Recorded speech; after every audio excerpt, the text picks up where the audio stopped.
Well, folks, don't ever do what I did the other day and I Googled my name to see what the most searched topic is to do with Pat Callinan. Well, I thought it was going to be four-wheel driving, but it wasn't. It was actually weight loss. Now, I'm a four-wheel drive guy. I'm no dietitian or nutrition guru, but I have actually lost around about 30 kilos. So I can understand why people who have seen me on TV go, hang on a minute, what have you done? So I thought I'd tell you. It has been a little bit of a journey, but thankfully it's been reasonably successful. I'm not saying that I have an amazing six-pack under this shirt. I'm still carrying a little bit of weight, but I am feeling a hell of a lot healthier than I was about 4 or 5 years ago. So what did I do? Well, a whole lot of things that I think cumulatively have given me some good results and some results that have tended to stick around. But before I get into the detail of what I've done personally, I've got to tell you how much better I feel having lost all that weight. It just gives me so much more energy. I'm talking, I get back from a big four-wheel drive trip, and we all know as four-wheel drivers what you need to do. You've got to clean out the fridge, you've got to clean out the drawers, you've got to rip all the recovery gear out and all that sort of stuff. It takes a lot of energy to do that. I used to always wait for the next day. I'd come back from an 8-hour drive and I would just go, I can't even face that. I'm going to worry about that tomorrow. Now, every single time, I've still got energy in the tank. So I get in there and I sort all that out. And that makes me feel better about myself.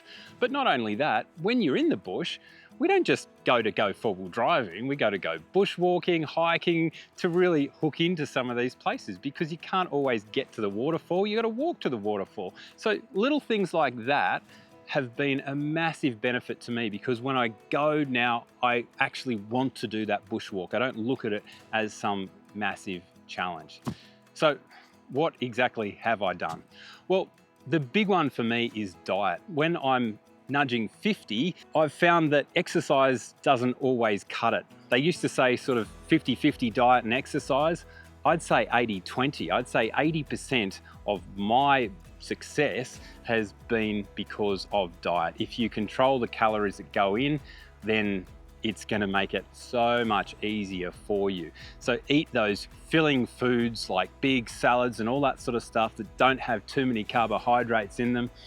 Keep plenty of protein in your system as well to keep your muscle tone up, and you will find it far easier than smashing back big burgers, and in my case, those iced coffees on the road. I used to smash them all the time and I absolutely love them. But ever since trying to look after what I eat, that is far more, well, I just simply don't touch them. I also don't touch the diet drinks either, because what they tend to do is they send messages to your stomach that you have had a sugar hit, but then when the sugar doesn't actually come, it triggers your body to say, hang on, I'm hungry. So those diet drinks actually make you want to eat more than you would have without them. So try and steer clear of those. I did that for many, many years and they didn't do me any favors whatsoever. Another little tip when it comes to diet is to pre-prepare your food. I cook these really healthy meals at home, put them in some Ziploc bags, throw them in the freezer, and then just defrost them each day. I love it, and my crew loves it as well, because you're essentially having a nice home-cooked meal and all you're doing is heating it up in the camp oven. Now, food is one thing, but daily habits, I think, are really important as well.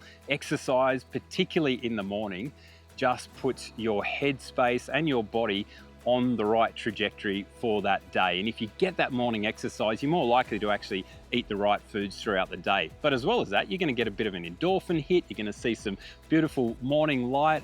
And what I'm talking about here might just be going for a little 2K, 4K walk first thing in the morning. It is a beautiful time of the day, and if you can do it, it will really set that day on the right trajectory. Now, when I'm at home, I will do the exercise, but I will also do a few other tricky things as well. Whether you want to do them or not is up to you, but I am into cold plunges.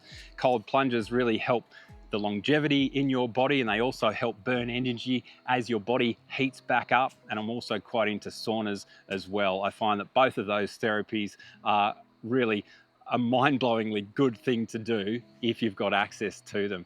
But if I'm in the bush, I will also have a cold plunge in an alpine waterhole as well. It's amazing. You don't need to stay in there for that long, but if the water's sort of 9 degrees or thereabouts, which it often is, you can actually have a cold plunge in the bush and you'll come out feeling incredibly invigorated and with a pretty big endorphin hit. I absolutely love it. And finally, don't do this weight loss journey alone. I'd really recommend getting the help of a healthcare professional to help you out, because why not? They're there, they're accessible. Now, you can obviously use your local GP and that's great, but you can also use telehealth providers. So the sponsor of this video today is actually Hub Health, and they're a really fantastic organisation who can offer you all sorts of weight loss advice as well as for anything else that ails you.